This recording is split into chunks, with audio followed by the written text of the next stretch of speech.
Muy buena noche, bienvenido a su programa Acción Positiva. Muchas gracias por seguirnos acompañando en este año 2018, el cual pues esperamos que sea de muchas bendiciones para Guatemala, para sus ciudadanos y que pues sigamos en este camino en el cual a través del esfuerzo de todos vayamos a tener ese país que queremos, maravilloso, bueno para todos y en el cual pues cada quien alcance felicidad y alcance sus objetivos. Siguiendo nuestra línea que está plenamente convencida de que el camino más seguro, certero y positivo hacia un desarrollo nacional es enfatizando en la educación, hoy vamos a seguir hablando sobre este tema tan importante. Quiero iniciar por darle la bienvenida a mi invitado de esta noche, al licenciado José Inocente Moreno Cámbara.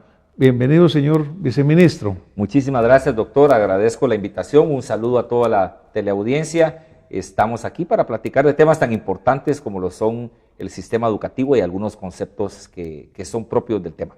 Muchas gracias, señor viceministro. El licenciado Moreno Cámbara, él es viceministro de Diseño y Verificación de la Calidad Educativa.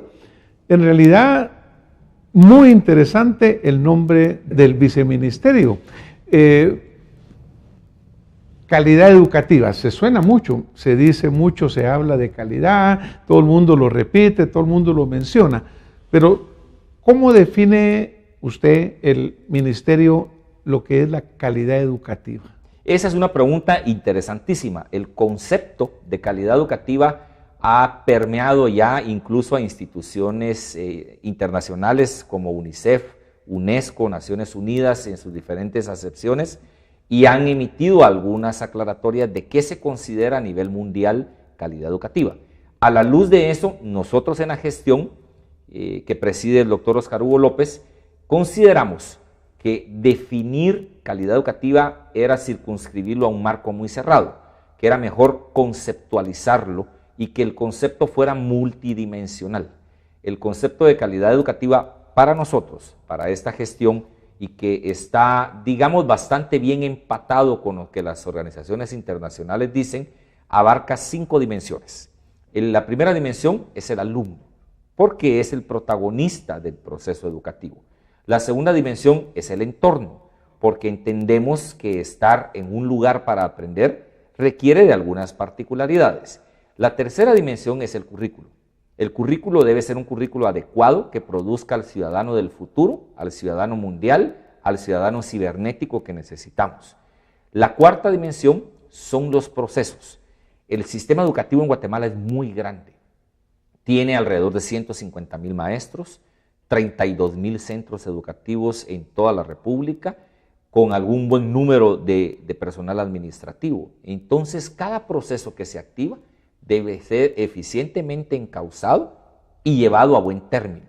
Y por último, los resultados. Entendemos que un sistema educativo debe ser medible y que tiene que presentar buenos resultados.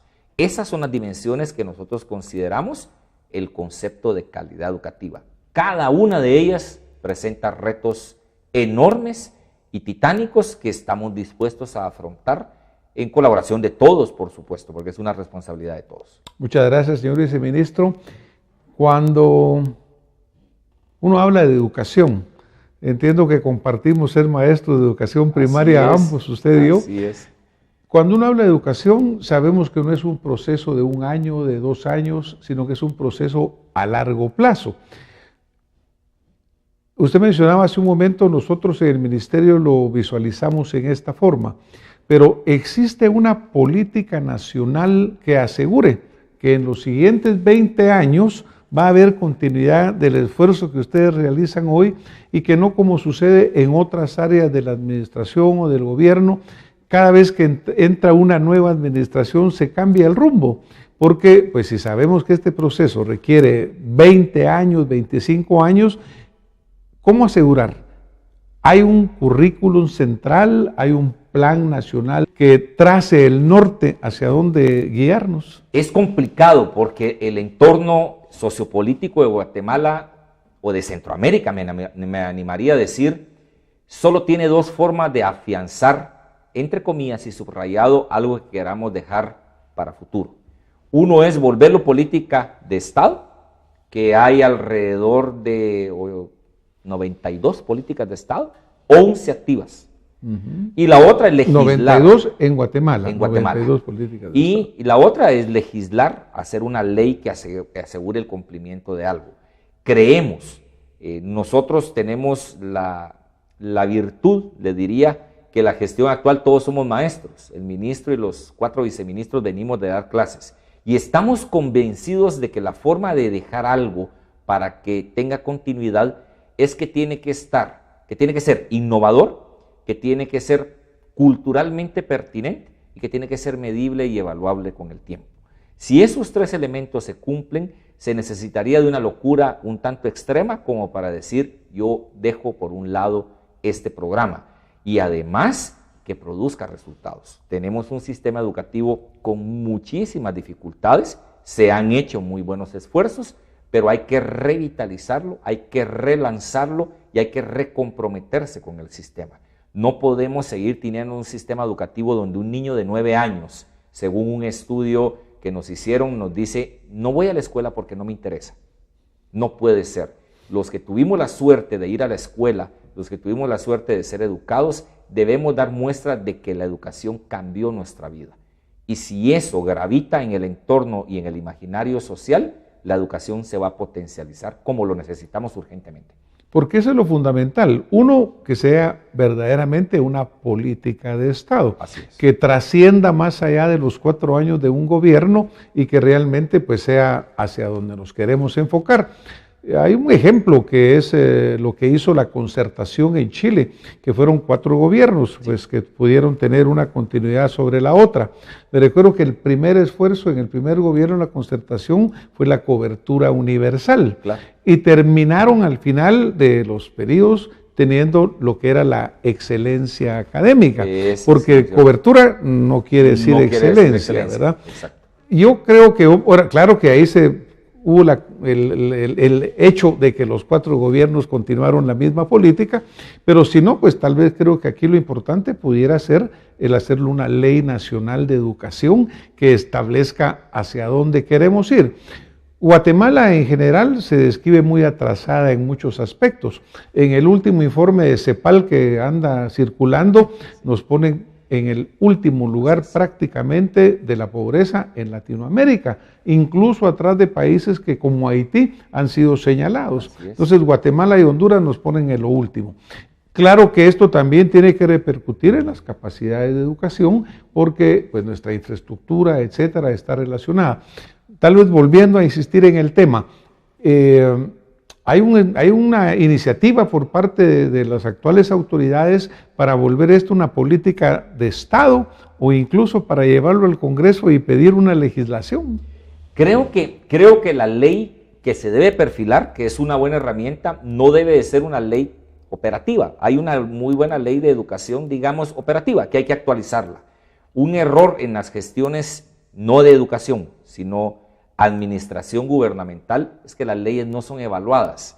Se saca una ley, se emite una ley que pocas veces tiene reglamento, otro defecto, pero esa ley no se evalúa con el tiempo, no se hace un checklist en donde dijéramos, bueno, se cumplió con todo lo de la ley, pero la ley no promovió el cambio que queríamos.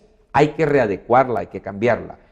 Hay que tal vez hacer una ley de la visión del sistema educativo, no de la operatividad del sistema, que marquemos muy claro a dónde queremos ir con el sistema educativo, que nos quede muy claro cuál es el producto de entrada y el perfil de salida del sistema educativo.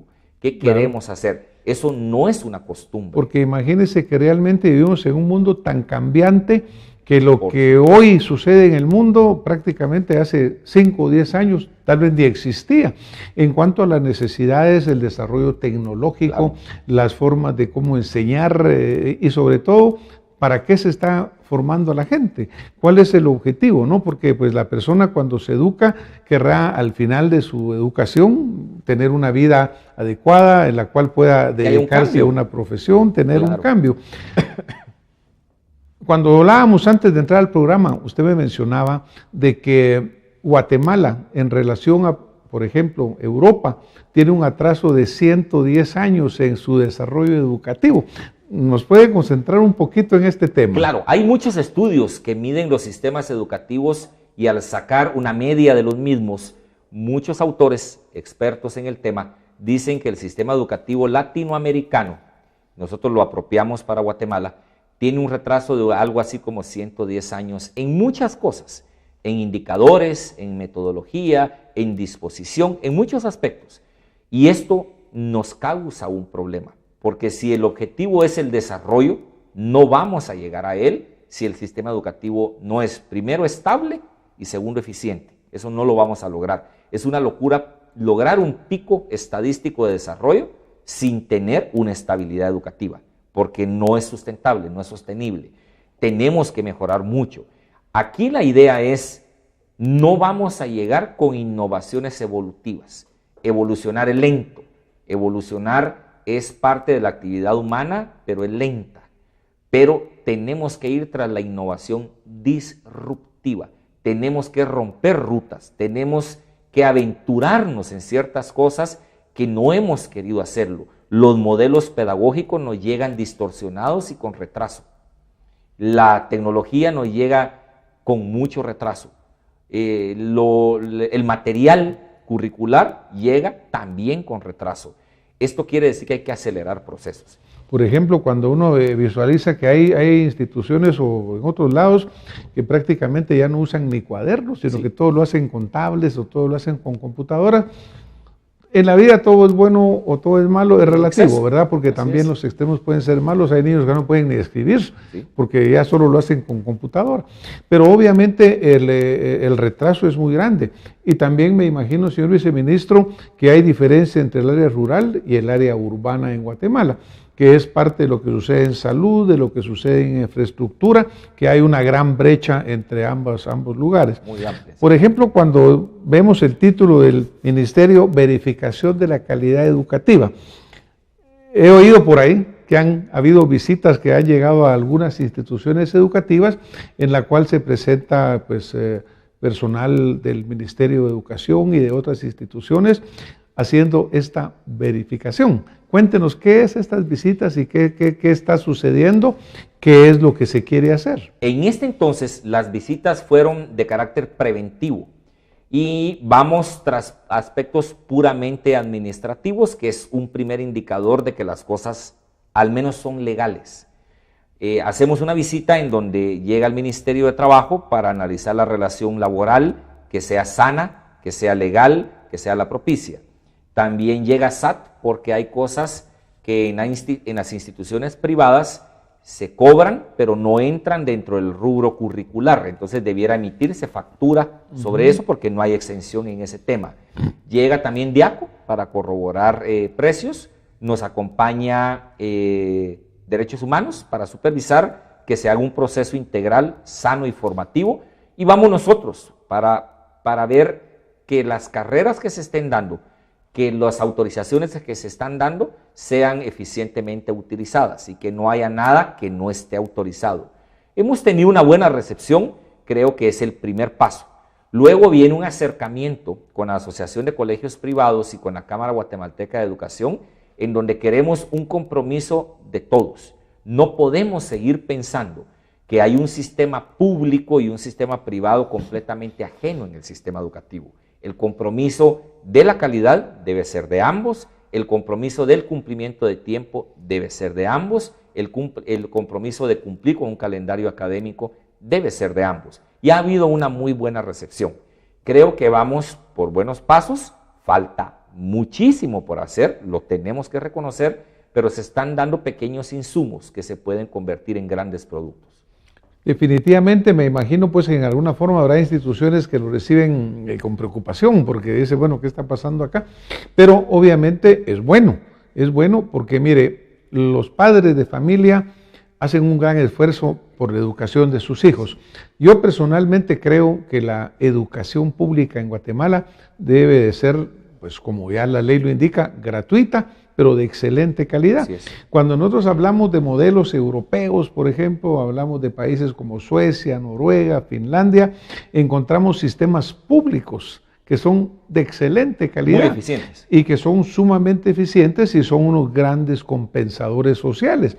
Porque para todos los padres guatemaltecos, ellos luchan y hacen un gran esfuerzo porque sus hijos vayan a los colegios, y yo creo que es excelente esa verificación, porque también desafortunadamente, señor viceministro, hemos visto jóvenes que se gradúan con títulos, con unos nombres tan raros, bachilleres hasta en ciencias ocultas, ¿verdad? Pero que su grado académico, su formación es bastante deficiente. Sí, esto es un tema importante porque la variedad de las carreras, el ministerio las autoriza, pero debemos ser asertivos en la evaluación de lo que se está impartiendo, porque no puede ser que el conocimiento sea igual que el título de la carrera, de ciencias ocultas y el conocimiento también. Y está bien oculto el conocimiento, no puede y engaña al pobre joven y a sus padres. Porque veamos, el recibir un título de una institución educativa, un diploma, como le queramos llamar, es una certificación de que yo cumplí ciertos procesos y que yo estoy listo para enfrentar mi siguiente etapa. Y si yo voy y me examino y no puedo pasar ni la barrera de la siguiente etapa, me frustro. En los modelos europeos hay una ventaja. La cultura educativa es nacional. Todos están comprometidos con la educación. Los padres de familia saben que no pueden delegar algunas cosas a la escuela, que la formación en valores nace en casa, que el enseñar a la disciplina, la responsabilidad, el ritmo de trabajo, nace en casa. Entonces la escuela se dedica a otras cosas complementarias, que es el contenido. Yo enseño ciencias naturales, matemática, idioma, para que él, con esos valores recibidos en casa, pueda armonizar una vida integral. Hay una diferencia cultural enorme en cuanto a la percepción del sistema educativo. Que deberíamos aprender, ¿no? Porque obviamente pues esa brecha tan grande habrá que irla cerrando. Acá en el programa, pues ya tenemos 10 años afortunadamente de estar contribuyendo con la ciudadanía. Hemos tenido la suerte de tener a rectores de la Universidad de San Carlos de Guatemala, con quienes hemos platicado el tema de la educación. Uno de los señalamientos que ellos nos han hecho es la mala preparación de muchos de los jóvenes que optan a una carrera universitaria, lo cual hace que pues, no puedan entrar muchas veces o tengan que tomar cursos de refrescamiento, etc. Existe una colaboración programática con la Universidad de San Carlos, pues hablo porque es la Universidad Nacional, sí, claro, y el Sistema Nacional de Educación, el Ministerio, para ir mejorando conjuntamente en una forma integral la forma como se educa el guatemalteco. Hay muy buena comunicación con San Carlos y con el resto de universidades a través de diferentes ventanas. San Carlos es hoy la encargada de la formación inicial de los nuevos docentes de primaria. El ministerio llega a un acuerdo con ellos y les dice, necesitamos ayuda en esto. Ellos están colaborando en esto. Hemos estado tratando de buscar la oportunidad de hacer evaluaciones conjuntas. Es decir, San Carlos hace una evaluación de ingreso, yo hago una evaluación de egreso, digo yo como Sistema Nacional de Educación, que casi evalúa lo mismo a los mismos, con diferentes perspectivas. Claro. De repente la solución sería colimar estas dos evaluaciones y que la hiciéramos en conjunto, para que el joven que venga diga, bueno, esto me va a servir para llegar a la universidad y la universidad pueda tener de fuente directa cuáles son las deficiencias del sistema educativo. San Carlos nos ayuda mucho, pero hay otra comunicación con las universidades que se denomina el consorcio de universidades. El consorcio de universidades aglutina a todos los decanos de las facultades de educación de las universidades del país y allí se llevan insumos de necesidades para suplir el mercado educativo de profesionales bien preparados, bien capacitados, que puedan ejercer una labor proactiva y eficiente. Porque si bien el alumno es el protagonista del sistema, tiene su coprotagonista, que es el docente. Y si el docente no tiene la costumbre de una constante capacitación, que es un muy buen factor de los modelos europeos, ellos trabajan por capacitaciones, no vamos a llegar a ningún lado. Podemos tener el mejor entorno educativo, podemos tener el mejor currículo educativo, podemos tener las mejores condiciones educativas, pero quien transmite y forma es el docente.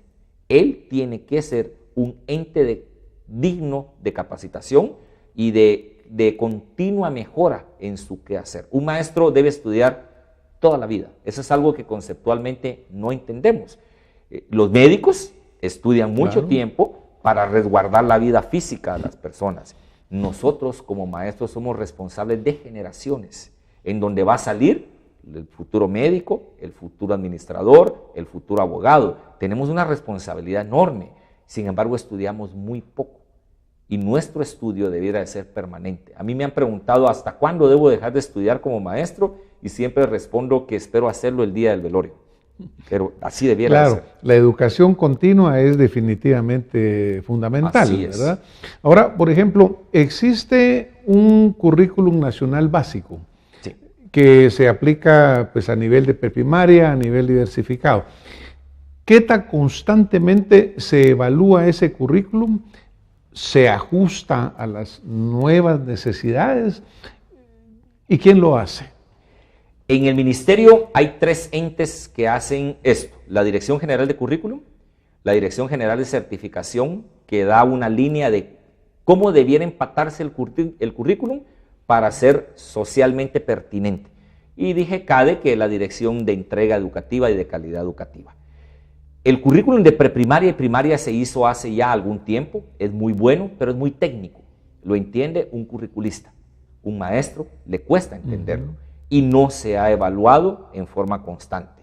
Una de las tareas titánicas nuestra es entregar un estudio que muestre los pros y los contras de este currículum con una hoja de ruta que permita modificarlo y estabilizarlo.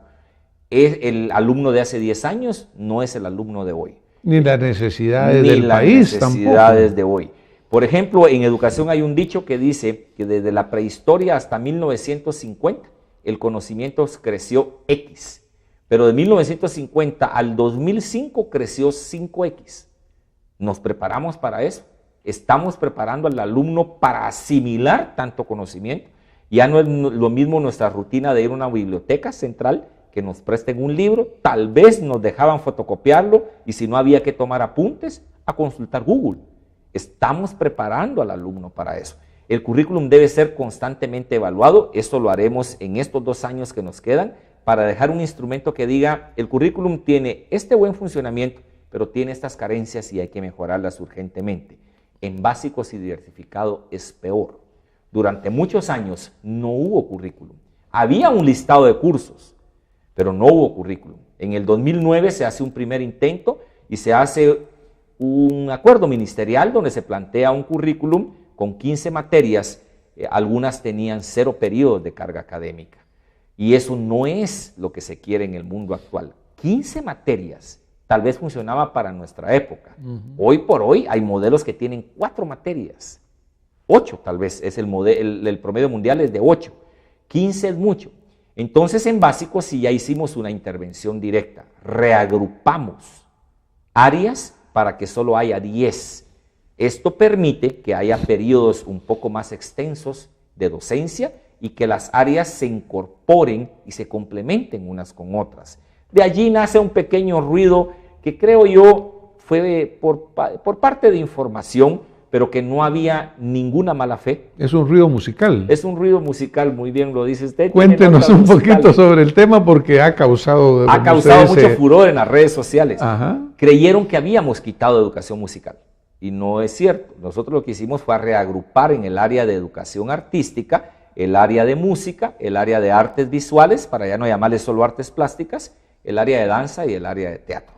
Entendemos que no hay maestros capacitados para las 4 áreas, pero sí sabemos que había un maestro de música que daba 2 periodos y uno de plásticas que daba 2 periodos. Entonces el área de educación artística quedó con 4 periodos. La intención es que ellos 2, mientras suplimos la necesidad del maestro de teatro y danza, puedan hacer proyectos artísticos en donde el alumno aprenda los destellos de la danza a través de las artes visuales, por ejemplo, o la relación de la música con la danza.